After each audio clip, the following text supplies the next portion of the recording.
3, 2, 1. So, hello and welcome back. It's Lucy and Roy. Hello.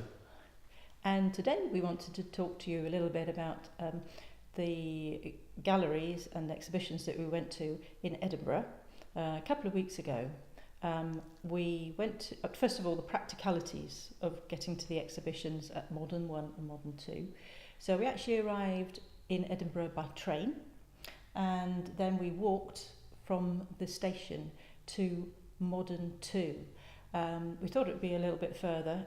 We were a bit concerned that it would be quite a long way out of town, but it wasn't too far. And there was interesting places we saw along the way. So you might see a little bit of Edinburgh that you don't normally see if you take a walk there. You can get a bus, but we walked. So we went to Modern 2, and we're going to talk about that particular exhibition in a moment.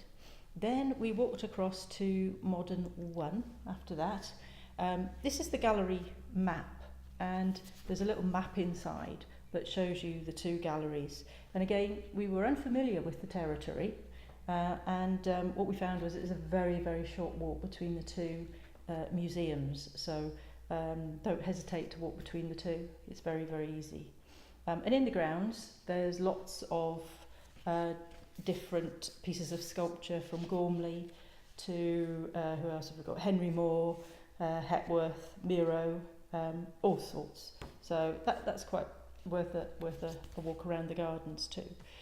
So then, when we went to Modern 1, we saw those exhibitions, and we actually caught the arts bus back into town. Bearing in mind it wasn't very far, but it was raining, so we caught the arts bus. And we would recommend catching the bus from Arts 1 because it starts there.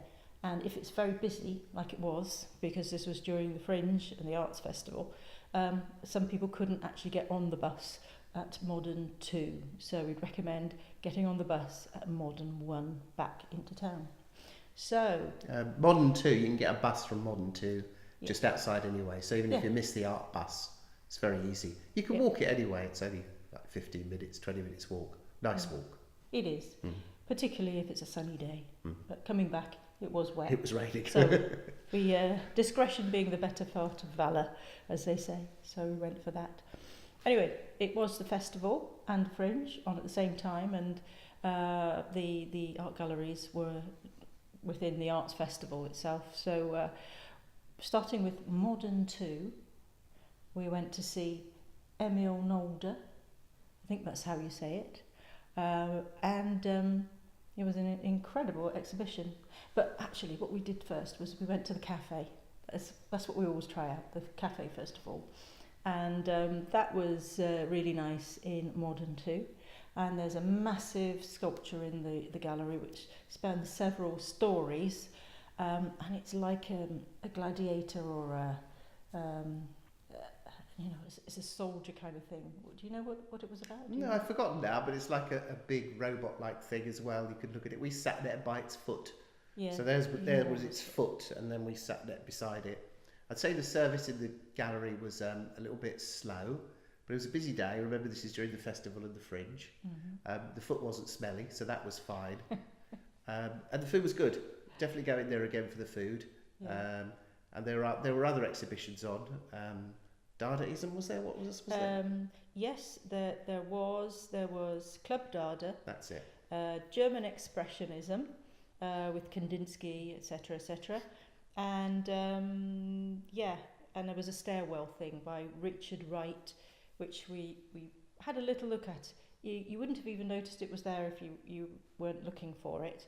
So that was quite interesting, I suppose. Yeah. Yeah. And so I like the cafe very much, actually. It was table service and just had some nice things. We had a little nice meal there, nice lunch, so that was good. And then the real thing was this Emil Nolde exhibition, which is on until the 21st of October. So you've only got a few more weeks to take a look at it, but he's such an interesting character. Well, 3 weeks is a record for us. To give you 21 days or so to get to visit it. That's good for us. Yeah. You're lucky. But it was stunning. That what was it called? It was called The Colour. It's called Colour is life. Colour is life. And just an amazing kind of person. And clearly he had some issues.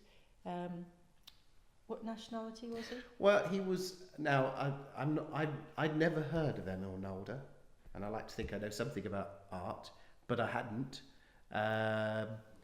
He was born near and I've got all this from the book we bought and also from Wikipedia, and he was born near the German-Danish border, so I think it's Schleswig-Holstein region, and he considered himself a bit of a peasant, although he very much lived and worked in the cities as well, in Berlin, was part of the Berlin secession movement. He came to art late. He was born in the 1860s, I think died in the 1950s, so by the time the Second World War came on, he was in his 70s. So very much a traditional German peasant, he would consider himself, an outsider artist, I think, although arguably he wasn't. It was kind of his own view of himself. Emil Nolde is, I suppose, I don't normally spend a lot of time giving autobiography, but as I'm a social and political artist and interested in those sort of things, even though not overtly in my art, it's always there. I have to say something about him to start with, if that's all right, something I wouldn't normally do. Okay. He is, he's definitely a complicated character. So being a proud German, and a peasant, he certainly riled against the establishment. And the establishment at the time was wealthy Jewish bankers, would be one example. And some of the art groups were run by Jewish artists. So there's a little bit of anti-Semitism in his background. And that, I think, along with the nationalism the National Socialist Party showed, kind of dragged him to that area. So we've got an artist now that considers himself a peasant and is associated with what he considers a people's movement and against the establishment. Although ironically, he sold quite well and was a well-regarded artist by many. So he's a strange character. But then we have the flip side in that they had the degenerate art show that was put on that Hitler and his cronies established what they considered to be good and bad art, what was acceptable and what was not acceptable. And Nolde ended up being on the opposite side of that. So he ended up being on the opposite view of the National Socialist that he was notionally a party member of. And he had trouble getting paints and he had trouble painting and had to create pictures kind of in secret that weren't shown. He had more pictures confiscated than any other artist during that time. So he's a very strange character. He would have been in his 70s by that period. So I guess that sort of period of upheaval would have been difficult for many to understand if you were that close to it. Even with his affiliation, he was considered degenerate. Yeah, so it's an incredibly complicated story, and he's a complicated individual. But that aside, it's only that I guess it's recent history we know more. Emil Nolde is an outstanding colourist. I think he's the best colourist I have ever seen. His use of colour and his boldness is just unbelievable.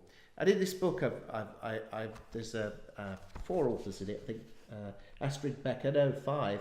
Francis Blythe, Keith Hartley, Sean Rainbird, and Christian Vykop. I can't remember which of these. It's well worth reading this book. I can't remember which of these artists said it or which of these contributors said it. But they said that they kind of reminded them of Rothko. Now, I don't really get Rothko, or at least I didn't. But what Nolde does before Rothko is use these colours incredibly vibrantly. And they're dark colours, some of them, but in incredible contrasts. And when he had his oil paints removed, he was doing this with watercolour. Watercolour, had to do it watercolour. Just so incredible to get such strong I think they call those the unpainted paintings. Yes, or he did. Yeah. Yes. Just amazing use of colour. And on the front cover, I don't know how well you'll be able to see this, but if you just look at the front cover, this is a young woman with an old man. I think this is a watercolour with some black ink brushed on. If you look at this, we've got a spectrum of colours here. So we've got like Richard of York gave battle in vain. We have right from one end of the spectrum to the other in the same image, which is an incredible thing. I think it makes you braver when thinking about watercolour. And if watercolour's about control and planning, if you're doing it well, this is kind of the opposite, and yet done so well. He also did some religious works. There's been some criticism of these, it has to be said too. But some of them I find, he's a serious artist, but some of them I find quite amusing. So this is Paradise Lost, obviously Adam and Eve. But look at the look on Eve's face. I think that's quite astonishing. It's oh my God, what have I done? And I kind of like that. And the chap's look is great as well. Another piece of work that I pick out would be this is Milkmaids. This is oil on canvas. It's not a watercolor. This in real life, and I'm sure you can't see it, glows. Yeah, and these are immense pictures. They are large pictures, almost life size, I would say. Yeah, almost amazing. But I don't know if you can see the detail there, but there's actually 3 milkmaids. The dresses and their aprons are being blown away in the wind, and they've got the churns on the yokes around their neck, or this lass has here. He gives a great deal of motion to some of his paintings. Absolutely, it looks painted like dancers. He's leaning into the wind with these. It's incredible. Yeah, he painted some dancers, and you could see that. So I don't want to bore you with this, but there's another one here. This is I think his pen and ink series. I've seen that one. This is watercolour. This is back to his unpainted pictures, if you like. And we have a deer there. We have a couple on the top left as you're looking at it. And amazing use of colour, amazing use of watercolours here. All watercolours, and again a combination of a bit of black ink and his colour palette. And this is 1930s, 1940s for the unpainted one. So amazing work. So, and he went into prints. And the other thing I thought was quite interesting, echoing Warhol, in fact, was he was so fascinated by colour. He did a series where he had essentially a lithograph, and then he did that lithograph. Oh, how many times did he do that lithograph? Dozens and dozens of times in different colour combinations, just playing with that whole sort of Warhol idea. And the date on this is 1913, would you believe? It feels quite modern, actually. I think Nolde is the best artist that I've ever seen for the use of colour. It has very easy, relaxed lines. There is a definite Germanic feel to some of his pictures, I think. And we've got the cuckoo again. Of course, I'm talking in the Cuckoo's Cave. Yeah. So I think you can see that there. But that was as much about how he sees himself and the peasantry in his background and that kind of thing. Yeah. Fascinating artist, incredibly conflicted, difficult to pigeonhole, brilliant painter, brilliant colourist, and I've just made a thump on the microphone. Yes. I'm not very good at this. And I've got a cold today, so you can let me off that. Poor you. Yeah. But it was, we think, for us, 5 out of 5 for this exhibition. Really worth going to see if you're in that area in Edinburgh. Really, really well worth seeing, and it's on to the 21st of August. It was so good. We even went out and bought some pastels. Yeah. Starting with pastels as well. Well, I'm thinking of trying to do watercolours with this kind of idea. Sort of trying to develop nice little, neat, pretty little patterns. Try and go for this really bold look of colour. Yeah. It's inspiring in that sense. Yeah. That's grand. That's grand. So, I don't know what else to say, really. No, well, I've done my bit on that. That's why I think, yeah.